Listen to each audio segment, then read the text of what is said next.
avrebbe assoldato un uomo per organizzare 3 attentati incendiari ai danni di 2 pizzerie di Rosà e Cassola, come forma di ritorsione nei confronti degli attuali gestori ai quali aveva ceduto l'attività con un contratto di subaffitto d'azienda. Il rapporto era sfociato in disaccordi di natura economica e quindi il 61enne di Bassano, finito nel mirino dei carabinieri, avrebbe deciso di affidare a un coetaneo croato, residente in provincia di Treviso, l'organizzazione degli attentati incendiari che avevano colpito la pizzeria ristorante Dacuti di Cassola e Villa Dacuti a Rosà. Tutte le azioni erano avvenute a gennaio di quest'anno e secondo gli inquirenti sono state messe in atto dalla stessa mano, quella di un croato di 57 anni residente nel Pavese.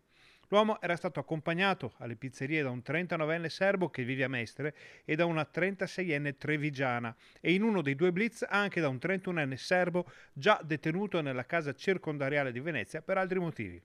Le indagini sono proseguite per mesi e nelle scorse ore i carabinieri della compagnia di Bassano del Grappa hanno proceduto a dare esecuzione alle ordinanze di custodia cautelare emesse dal GIP del Tribunale di Vicenza su richiesta della locale procura.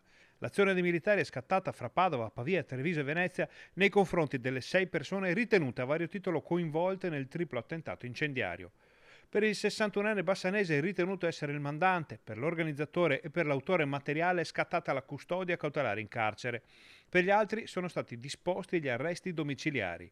Gli attentati incendiari, dei quali solo 2 riusciti effettivamente, avevano scosso il bassanese e creato enormi problemi ai gestori dei 2 locali. Villa d'Acuti, infatti, era stato reso inagibile dalle fiamme e i danni erano stati molto ingenti.